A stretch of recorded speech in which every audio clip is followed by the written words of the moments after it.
नरक और स्वर्ग धाम स्टोरी। सत श्री अकाल दोस्तों मैं ਤੁਹਾਡਾ ਦੋਸਤ हरबंस फ्रॉम जलालाबाद। दोस्तों मैं ਤੁਹਾਡਾ दोस्त अर्शदीप सिंह फ्रॉम जलालाबाद। दोस्तों और हमारे साथ हैं एक गुड़िया, इसका नाम है सिरदीप कौर। तो दोस्तों अभी हम आज एक आपको जो न्यूज़ स्टोरी है बहुत ही शानदार सुनाने जा रहे हैं। स्वर्ग और नरक। स्वर्ग नरक क्या है, वहाँ पे इंसान कैसे जाता है, तो वो हम आपको सुनाएंगे। तो हम शुरू करते हैं ये आज की न्यूज़ स्टोरी। दोस्तों एक इंसान था जो बहुत ही अच्छे कर्म करता था, भगवान का नाम लेता था, उसने कभी कोई पाप नहीं किया था। तो दोस्तों आप सब जानते हैं कि जो अच्छे कर्म करने वाला इंसान है, जहाँ जो जिसने कभी पाप नहीं किया, भगवान का नाम लेता है, उसको भगवान भी जल्दी बुला लेता है। तो ऐसे ही उस इंसान का भी टाइम आ गया। तो धर्मराज जी उसके पास पहुंच गए। वो सो रहा था, तो धर्मराज जी पहुंच गए। उसने उसको उठाया, उसका कंबल खींचा, तो उसको बोला दोस्त आपका टाइम आ गया है, अभी आपने जाना है हमारे साथ। तो दोस्तों उस इंसान ने बोला कि धर्मराज जी अभी तो मेरा टाइम नहीं आया है, अभी तो मुझे ज़िंदगी और जीनी है, अभी मुझे और भी अच्छे कर्म करने हैं। तो धर्मराज जी ने बोला कि नहीं, अभी आपका टाइम आ गया है, अभी आपकी हमें भी ज़रूरत है, ऊपर लेके जाना है वहाँ पे, तो आपकी ज़रूरत है। तो दोस्तों उस इंसान ने बोला ठीक है, अगर आप मुझे लेके जाना चाहते हो तो मेरी एक शर्त है। तो धर्मराज जी ने बोला आपने बहुत अच्छे कर्म किए हैं, लोगों की सेवा की है, भगवान का नाम लिया है। तो दोस्तों उसने बोला कि ठीक है, हम आपकी जो शर्त है पूरी करेंगे। तो उस इंसान ने बोला कि मेरी ये शर्त है कि आप मुझे पहले ये बताओ कि आप मुझे लेके कहाँ जाओगे, स्वर्ग में लेके जाओगे या नरक में लेके जाओगे, क्योंकि मैंने अच्छे कर्म किए हैं, तो मुझे पता चल जाए कि आप मुझे कहाँ लेके जाओगे। तो धर्मराज जी ने बोला कि आपको हम स्वर्ग में भी नहीं लेके जाएंगे और नरक में भी नहीं लेके जाएंगे। तो फिर बोला आप मुझे कहाँ लेके जाओगे। उसने बोला आपको हम धाम में लेके जाएंगे। तो उसने बोला ठीक है, आप मुझे कहीं भी ले जाना, पर मुझे स्वर्ग और नरक भी देखना है, उसके बाद आप मुझे कहीं भी ले जाना। तो धर्मराज जी ने उसकी शर्त को माना, क्योंकि उसने बहुत ही भक्ति किया था, अच्छे कर्म किए थे।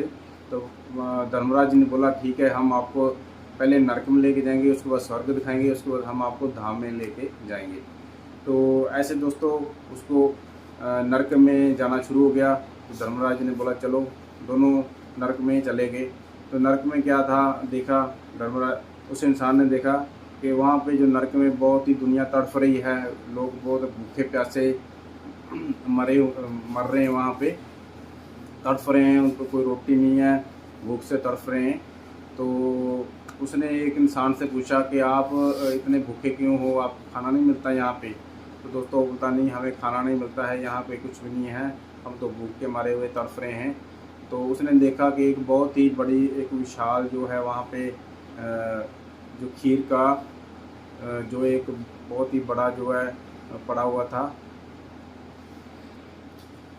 तो खीर का एक बहुत ही बड़ा कटोरा पड़ा था वहाँ पे, जिसमें बहुत ही खीर थी, पर उसकी हाइट इतनी थी कि कोई भी इंसान वहाँ पे पहुँच नहीं पा रहा था। तो दोस्तों उसने बोला कि ये देखो कटोरा इतना बड़ा पड़ा है, यहाँ पे भरा हुआ है खीर से, तो आप इसको क्यों नहीं खाते हो। तो उस इंसान ने बोला कि हम वहाँ तक पहुँच नहीं सकते जहाँ तक कटोरा पड़ा हुआ है, हमारा हाथ नहीं पहुँचता है, तो हम उसको नहीं खा सकते, हम तो ऐसे ही भूख से तड़फ रहे हैं, मर रहे हैं। तो उसने बोला, धर्मराज ने बोला कि ये नरक के भोगी हैं, इनको नरक भोगना है, तो इनसे ज़्यादा समय बर्बाद ना करते हुए हम आगे आपको स्वर्ग दिखाते हैं। तो उस इंसान ने बोला ठीक है, चलो फिर स्वर्ग दिखाओ। तो जैसे ही वो स्वर्ग में गए, तो वहाँ पे जो इंसान थे बहुत ही खुश थे, उसने देखा, हंस रहे थे, खेल रहे थे, एंजॉय कर रहे थे। तो उसने बोला कि उस इंसान से बात की कि आप इतने खुश हो, हंस रहे हो, तो आपको खाना कहाँ से मिलता है। उसने बोला कि हम यहाँ से खाना भी खाते हैं, हमें सब कुछ मिलता है, यहाँ पे हम एंजॉय भी करते हैं, सब कुछ हम यहाँ पे, हमें सब कुछ, हम बहुत खुश हैं, यहाँ पे यह स्वर्ग है, तो हम यहाँ पे एंजॉय कर रहे हैं। तो दोस्तों वहाँ पे खीर का कटोरा पड़ा हुआ था बहुत बड़ा। तो उसने बोला कि ये जो कटोरा पड़ा है, इस पे आप खीर खाते हो। बोला हाँ, इसी से हम खाना जो है इस खीर से ही खाते हैं, तो पेट भरते हैं। तो उसने बोला ये खीर आप खाते कैसे हो। तो दोस्तों उस इंसान ने बोला कि हम यहाँ पे लकड़ी है, यहाँ पे ऐसे तो हम पहुँच नहीं पाते, तो हमने यहाँ से पेड़ हैं, लकड़ियाँ काटी हैं, वहाँ पे सीढ़ी बनाई है, तो सीढ़ी से ऊपर चढ़कर हमने वहाँ से खीर निकाली है और हम सभी मिल बांट के खाते हैं इकट्ठे, तो हम एंजॉय करते हैं, मिलजुल के रहते हैं। तो दोस्तों उस इंसान ने बोला कि नरक में भी तो पेड़ थे और वहाँ पे भी वो इंसान भी सीढ़ियाँ बना सकते थे।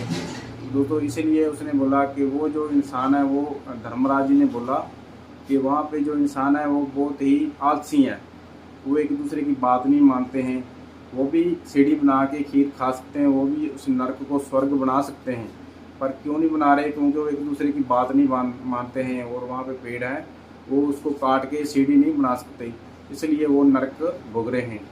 तो दोस्तों इसके बाद ठीक है, उसने बोला अभी हम चलते हैं धाम में, अभी हम आपका टाइम हो गया है, तो हम धाम में पहुँचते हैं। तो दोस्तों ये है यहाँ की ज़िंदगी। तो यहाँ में क्या ज़िंदगी है, यहाँ पे जो इंसान है तो यहीं पे नरक भोग रहे हैं, यहीं पे स्वर्ग भोग रहे हैं। तो हम अपनी लाइफ को जो यहाँ पे कुछ अच्छी ज़िंदगी जी रहे हैं, कुछ यहाँ पे नरक भोग रहे हैं। तो उसने बोला कि जो इंसान ऊपर कोई नरक और स्वर्ग नहीं है, जो नरक और स्वर्ग है यहीं पे नीचे ही है। तो वहाँ ऊपर सिर्फ धाम है, जो अच्छे कर्म करता है वो वहाँ पे धाम में चला जाता है। तो जो नरक और स्वर्ग है वो इसी जहाँ पे आप भोग रहे हो, यहीं पे नरक और स्वर्ग है। तो जो यहाँ पे आलसी हैं, जो काम नहीं करते हैं, वो लोग नरक भोग रहे हैं, और जो ईमानदारी से काम करते हैं, अच्छे कर्म करते हैं और अपनी मेहनत करते हैं, वो लोग यहाँ पे स्वर्ग का एंजॉय ले रहे हैं, मिलजुल के रहते हैं। तो दोस्तों ये थी कहानी, आपको अच्छी लगी होगी तो कमेंट में बताना दोस्तों इसको शेयर भी करना, ताकि और भी दोस्तों को नॉलेज मिले और यहाँ पे अपनी जो लाइफ मिली है इसको एंजॉय से जी सकें। तो दोस्तों यहाँ पे हम अभी हेल्थ के ऊपर वर्क भी करते हैं। तो यही जो नंबर है, अगर किसी ने हमारे साथ हेल्थ के ऊपर काम करना हो तो इस नंबर पे हमें कॉल कर सकता है। हम बताएंगे कि हमने लोगों की सेवा कैसे करनी है और अपने इस लाइफ को में एंजॉय कैसे करना है, यहीं पे हमने स्वर्ग कैसे जीना है। तो आप इस जो नंबर है इस पर कॉल कर सकते हो।